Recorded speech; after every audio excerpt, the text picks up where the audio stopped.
প্রতিদিনের মতো আজকেও আমি একটি নতুন রেসিপি নিয়ে হাজির হয়েছি। তবে যে সবজি দিয়ে রেসিপিটি তৈরি করব সেটি কিন্তু সবার পরিচিত। আর সেই সবজির চোচা কিন্তু আমরা সবাই ফেলে দিয়ে থাকি। সেই সবজির চোচা দিয়ে যে আরেকটি রেসিপি তৈরি হয় সেটা কিন্তু আমরা অনেকেই জানি না। আমার হাতে যে দেখছেন এটা কিন্তু লাউয়ের চোচা। আর এই চোচা দিয়েই কিন্তু আমি রেসিপিটি তৈরি করব। খুবই সুস্বাদু আর টেস্টিকর। আর কোনো ধরনের তরকারিও লাগবে না, এই রেসিপি দিয়েই পুরো 1 প্লেট ভাত খেয়ে ফেলতে পারবেন। আমি কিন্তু এই লাউয়ের চোচাকে পরিষ্কার পানি দিয়ে সুন্দর করে ধুয়ে নিয়েছি। ভালো করে ধুয়ে না নিলে মাটি বা বালি ভাব থেকে যাবে। এখন এই রেসিপি তৈরি করতে নিয়েছি কিছু কাঁচামরিচ।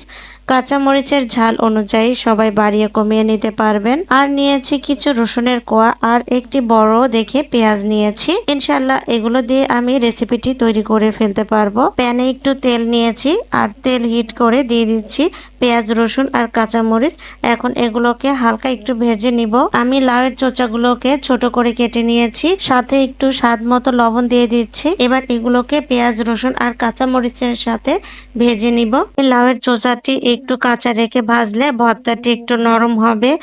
আর চোচাটি যদি একটু বেশি ভাজা হয়ে যায় তাহলে ভর্তাটি একটু শক্ত হতে পারে। এই ভর্তাতে আমি সামান্য কালো জিরা দিয়েছি। আর কালো জিরা দেওয়াতে স্বাদ বাড়বে। তবে কালো জিরা না দিলেও লাউয়ের চোচা ভর্তা ভালো লাগবে।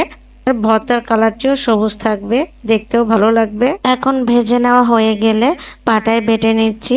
এই ভর্তা কিন্তু খুবই লোভনীয়। ভর্তাটি তৈরি করতে গেলে জিভেতে পানি চলে আসে।